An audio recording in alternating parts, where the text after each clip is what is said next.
What's up, fixers? So today I actually kind of woke up and chose violence.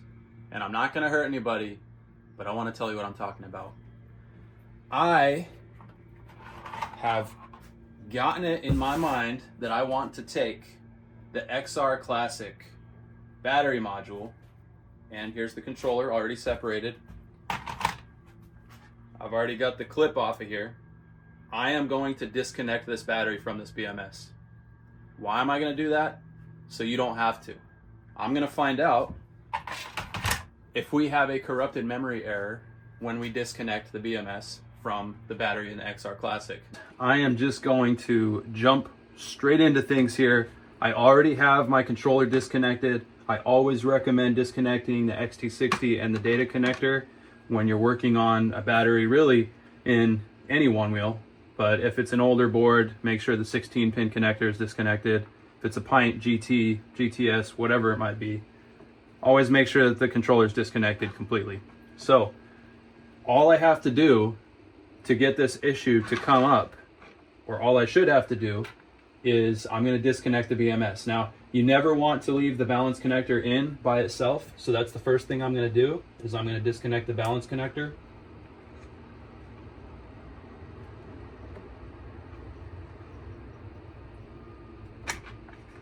Just be patient with that. Sometimes it doesn't come right off. You don't want to pull too crazy. Balance connector is out. And then all I have to do from here is disconnect this XT60, the battery XT60. By the way, this is a teachable moment for people. A lot of people have incorrectly assumed or misunderstood that the XT60 being disconnected from the controller would cause corrupted memory. That is not the case. It never has been the case. It has always been this one right here, directly from the battery to the BMS. It has nothing to do with the one that goes out to the controller through the harness, and everything to do with this battery XT60 right here. So when I do this, that's exactly what it should cause. There we go. Dramatic fashion, popped out. So I'm gonna leave it and let it set for just a little bit because there are capacitors and stuff on the BMS and I want them to have a chance to discharge.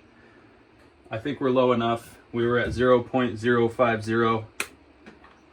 I'm going to keep this here, but I'm going to go ahead and reconnect the battery to the BMS.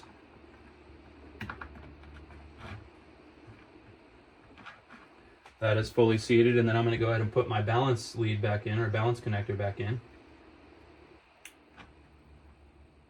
That's fully seated. And then what I'm going to do is I'm going to go ahead and we'll get the Onewheel app ready. I'm going to go ahead and test the voltage here on this XT60. And the reason I want to do that is because I want to make sure that there's no excess voltage coming through this line when I connect to the controller. So let's find out what we're at here. Yeah, 0.034023. We're almost at 0. So that's great. Go ahead and get this thing connected. I'm gonna have to do it a little funny because I'm not fully reassembling this right now. I'm just gonna plug it in. I'm gonna go ahead and get my data connector in right now.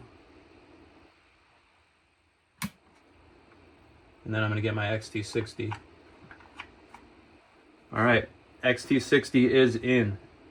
So ultimately, when I connect, we should actually see that we get red flashing lights, but that's actually going to be kind of normal because there's no motor, but the board should shut itself off within about 30 seconds if the corrupted memory issue is going to be present. So let's turn it on and let's connect right away and let's see what happens. Battery alarm. We have 1% on the screen, so I know that the BMS definitely believes it was unplugged.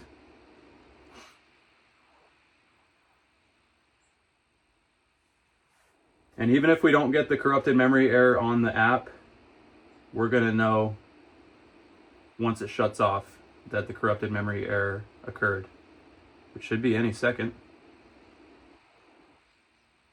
And it did. You can see it's no longer on. If I try to connect, it's disconnected. Well, guys, the XR Classic is officially bricked, and I tried for about an hour, hour and a half to revive it. There were really only two things I could try. Number one, I tried to connect my personal GT controller that is re-wheeled to the battery and BMS, and I tried to put that in factory mode and run the calibration command in hopes that it would kick the corrupted memory error off of the BMS, and that didn't work. So after that, I went ahead and connected to the board with the Onewheel app, and I tried to register it under the service and registration portal that Future Motion released within this past year. And that didn't work. It kept telling me that the diagnostics were unable to be loaded, so that I was not able to register the board.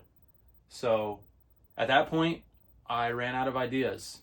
And all that confirms here is that we're still locked down. We're still restricted. That the Right to Repair Act went into effect in California on July 1st, and that it, in a large way, still means nothing. That we still have to deal with a booby-trapped board, which I think is absolutely terrible. I don't think that it's legal, and maybe it falls into a gray area, but the fact that we spend our hard-earned money on this stuff and we can't even do something as simple as disconnect a battery, like, for all they know, I could be traveling somewhere and I could just need to disconnect my battery and check my board on, ship the battery separately, and just go enjoy my vacation with the product that I bought from them and will be giving them ultimately free advertising for. But I'm not allowed. That said, I'm not too bummed about the fact that it's bricked, and I'm going to tell you why. Not only did I set out to prove whether or not that was still an issue, but I also set out to actually do something with this board to where that was going to be a non-factor from the beginning. What did I do to the board? Well, it's on. And why is it on? It's because I threw a GTV drop-in kit in there. And at this point, she's alive. So, confirmed a couple things today. Number one, corrupted memory still exists, and it still sucks. And I really hope things change, because I think it's just selfish. It's a very selfish thing. They can sit back and say that it's for safety all they want, but it doesn't stop somebody from disconnecting their battery. It may discourage it, but it doesn't stop it. So I don't really know what the safety factor there is. Number two, the GTV kit works in the XR Classic, and thank God for that. I'm not going to get into the legality or anything of what Tony and Floatwheel are doing. I do respect patents. I do think that they're a great thing. But at the end of the day, when I take off my business cap and I think about a consumer mindset, thank God for Vesk, thank God for Floatwheel, and thank God for everything Tony's doing. So, thankfully, this board is not dead. Thankfully, I don't have a $1,900 paperweight. And something else I want to let you guys know is that I'm not keeping this board. It's a neat board. I like the way it looks. I like the nod to the classic days of the XR. But this board is for sale. And if you're interested, let me know, because I will be selling it as soon as possible. It's only got the 19.5 miles on it that I put on it for the range test. So everything's pretty much brand new. I actually covered the bumper when I rode so that I didn't scuff it up or anything like that. I mean, I think there's a couple little nicks, but it's in good condition. So if you're interested, let me know. If you're seeing this video and it's no longer November of 2024, then the board is probably sold already. But hope you enjoyed the video regardless. And if you have any questions for me, as always, feel free to let me know. You can respond down in the comments if it's relevant to this video. And you can also email me on my website at fixmypev.com/contact us. Anyway, that's all I've got. It's late. I looked at my watch earlier, but it's actually dead. It's time for me to go relax and enjoy the rest of my night. Until next time, keep fixing.